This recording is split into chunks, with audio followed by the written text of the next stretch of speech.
Sir, ಇವತ್ತು D K Shivakumar ಅವರು ಪ್ರಜಾಗ್ರಹಣ ತಗೊಂಡಿದ್ದಾರೆ. ಬಟ್ ಜಮೀರ್ ಅಹಮದ್ ಹೆಸರು ಇನ್ನೂ ಬಂದಿಲ್ಲ ಅಂತ ಹೇಳ್ತಾ ಇದ್ದಾರೆ. ಈ ಬಾರಿ ಜಮೀರ್ ಅಹಮದ್ಗೆ ಮಂತ್ರಿ ಸ್ಥಾನ ಕೊಟ್ಟಿಲ್ಲ ಅಂತ ಹೇಳಿ ಬಹಳ ಜನ ಆಕ್ರೋಶದಲ್ಲಿದ್ದಾರೆ. ಈ ಬದಕ್ಕೆ ತಾವೇನ್ ಹೇಳಕ್ ಇಷ್ಟಪಡ್ತೀರಾ? ನೋಡಿ, 1980ರಲ್ಲಿ ಪ್ರೊಫೆಸರ್ ದೊಡ್ಡರಂಗೇಗೌಡರು ಜಿಮ್ಮಿಗಲ್ಲು ಅಂತ ಒಂದು ವಿಷ್ಣುವರ್ಧನ್ ಸಿನಿಮಾ ಬಂದಿತ್ತು. ಆ ಸಿನಿಮಾದಲ್ಲಿ ಒಂದು ಹಾಡನ್ನು ಬರೆದಿದ್ದಾರೆ. ಇದ್ದಿದ್ದು ಇದ್ದಂಗೆ ಹೇಳಿದ್ರೆ ನೀವೆಲ್ಲ ಎದ್ಬಂದು ಎದೆಗೆ ಒದಿಬೇಡಿ, ಕಂಡಿದ್ದು ಕಂಡಂಗೆ ಹೇಳಿದ್ರೆಲ್ಲ ನಿಮ್ಗೆಲ್ಲ ಕೆಣದಂತ ಕೋಪ ಬರಬೇಡಿ ಅಂತ. ಹಾಗಾಯ್ತು ನಮ್ಮ ಮುಸ್ಲಿಂ ಸಮುದಾಯದ ಪಾಡು.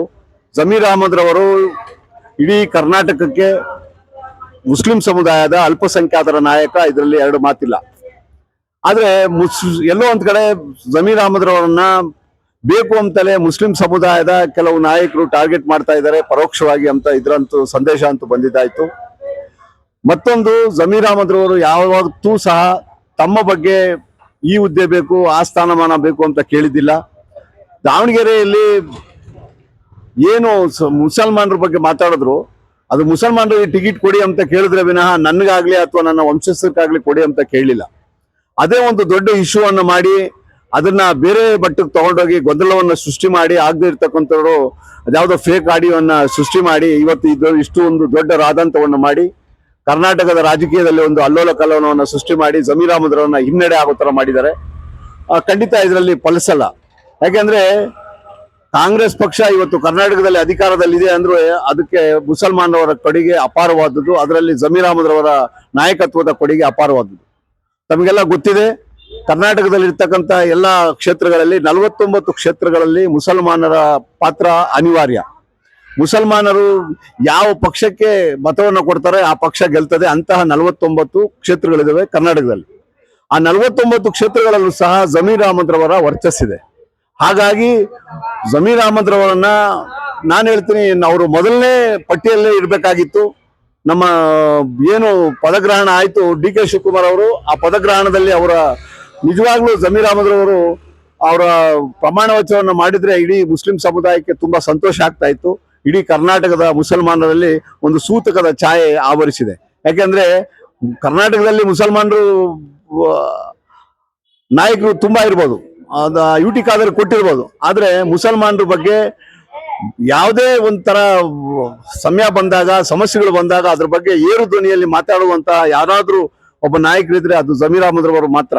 ಹಾಗಾಗಿ ಜಮೀರ್ ಅಹಮದ್ ರವರಿಗೆ ಇಂತಹ ಸಮಯದಲ್ಲಿ ಕಡೆಗಣಿಸಿದ್ದು ನಿಜವಾಗ್ಲೂ ಮುಸ್ಲಿಂ ಸಮುದಾಯಕ್ಕೆ ತುಂಬಾ ನೋವಾಗಿದೆ. ನಾನಂತೂ ಬಯಸ್ತೀನಿ, ಬರುವಂತಹ 2ನೇ ಪಟ್ಟಿ 18ನೇ ತಾರೀಕು ನಂತರ ಏನು ಕ್ಯಾಬಿನೆಟ್ ಎಕ್ಸ್ಟೆಂಡ್ ಆಗ್ತದೆ ಅದರಲ್ಲಿ ಜಮೀರ್ ಅಹಮದ್ ರವರ ಹೆಸರು ಖಂಡಿತ ಇರ್ತದೆ ಅಂತ ನಾನಂತೂ ಬಯಸ್ತೇನೆ.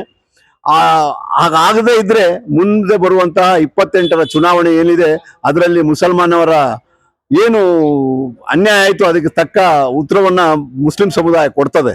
ಯಾಕೆಂದ್ರೆ ಮುಸ್ಲಿಂ ಸಮುದಾಯದ 95% ಮುಸಲ್ಮಾನರ ಓಟು ಒಂದೇ ಒಕ್ಕಲಿನಿಂದ ಜಮೀರ್ ಅಹಮದ್ ರವರಿಗೆ ಸ್ಟಾರ್ ಕ್ಯಾಂಪೇನಿಯರ್ ಮಾಡಿ 224 ಕ್ಷೇತ್ರಗಳಲ್ಲಿ ಅವರು ಗೆಜ್ಜೆ ಕಟ್ಕೊಂಡು ಓಡಾಡಿದ್ರು. ಅದರ ಪ್ರತಿಫಲನೇ ಇವತ್ತು ಕಾಂಗ್ರೆಸ್ ಪಕ್ಷ ಅನುಭವಿಸ್ತಾ ಇರೋದು, ಅಧಿಕಾರ ಬಂದಿರೋದು.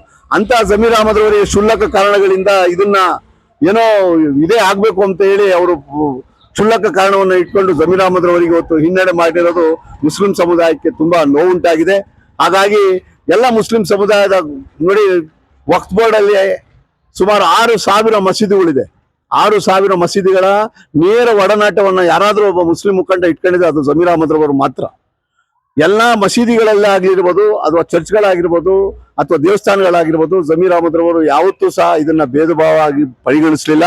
ಎಲ್ಲರನ್ನು ಒಂದುಗೂಡಿ, ಅದು ಚಾಮರಾಜಪೇಟೆ ಮಾತ್ರ ಅಲ್ಲ, ಇಡೀ ಕರ್ನಾಟಕದಲ್ಲಿ ಎಲ್ಲಾ ಸಮುದಾಯವನ್ನ ಒಕ್ಕಲಿನಿಂದ ತಗೊಂಡೋಗೋದ ಯಾವ್ದಾದ್ರು ರಾಜಕಾರಣಿ ಇದ್ರೆ ಅದು ಜಮೀರ್ ಅಹಮದ್ ರವರು ಮಾತ್ರ.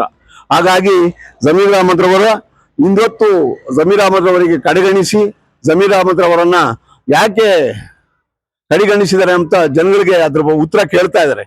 ಹಾಗಾಗಿ ಮುಸ್ಲಿಂ ಸಮುದಾಯದ ಎಲ್ಲ ಮುಖಂಡರ ಪರವಾಗಿ ಹಾಗೂ ಎಲ್ಲ ಕರ್ನಾಟಕದ ಮುಸಲ್ಮಾನರು, ಧರ್ಮಗುರುಗಳು 18ನೇ ತಾರೀಕಿನವರೆಗೆ ಕಾಯೋಣ. ಅದ್ರ ತದನಂತರ ನಾವ್ ಏನ್ ಮಾಡ್ಬೇಕು ಅಂತ ಯೋಚನೆ ಮಾಡ್ಬೇಕು ಅಂತ ಅದ್ರ ಬಗ್ಗೆ ಆಲೋಚನೆ ಮಾಡ್ತಾ ಇದ್ದಾರೆ. ಕರ್ನಾಟಕದ ಕಾಂಗ್ರೆಸ್ ಪಕ್ಷದ ಬಗ್ಗೆ ಅಪಾರವಾದ ನಂಬಿಕೆ ಇದೆ. ಖರ್ಗೆ ಅವರ ಬಗ್ಗೆ ಆಗ್ಲಿ, ನಮ್ಮ ರಾಹುಲ್ ಗಾಂಧಿ ಅವರ ಬಗ್ಗೆ ಆಗ್ಲಿ, ಡಿ.ಕೆ. ಶಿವಕುಮಾರ್ ಅವರ ಬಗ್ಗೆ ಆಗ್ಲಿ ಅಪಾರವಾದ ಪ್ರೀತಿ ಒಡನಾಡಿಕೆಯನ್ನ ಇಟ್ಟಿರ್ತಕ್ಕಂಥ ಜಮೀರ್ ಅಹಮದ್ರಿಗೆ ಅನ್ಯಾಯ ಆಗಲ್ಲ. ಬರುವಂತ ದಿನಗಳಲ್ಲಿ ಖಂಡಿತ ಕನ್ಸಿಡರ್ ಮಾಡ್ತಾರೆ ಅನ್ನೋ ಒಂದು ಅಭಿಪ್ರಾಯ ನಮ್ಮ ಮುಸ್ಲಿಂ ಸಮುದಾಯದಲ್ಲಿದೆ. ಹಾಗಾಗಿ ಬರುವಂತ ದಿನಗಳಲ್ಲಿ ಜಮೀರ್ ಅಹಮದ್ ರವರು ಖಂಡಿತ ಮಿನಿಸ್ಟರ್ ಆಗ್ತಾರೆ. ಈ ನಾಡಿಗೆ ಎಲ್ಲ ಸಮುದಾಯಕ್ಕೆ ಅವರು ಪೂರಕವಾಗಿ ಕೆಲಸ ಮಾಡ್ತಾರೆ. ಯಾಕೆಂದ್ರೆ ವಸತಿ ಇಲಾಖೆಯಲ್ಲಿ ಇಲ್ಲಿವರೆಗೆ ಆಗಿರ್ತಕ್ಕಂಥ ಅನೇಕ ಜನಪರ ಕಾರ್ಯಗಳನ್ನ ಅವರು ಮಾಡಿದ್ದಾರೆ.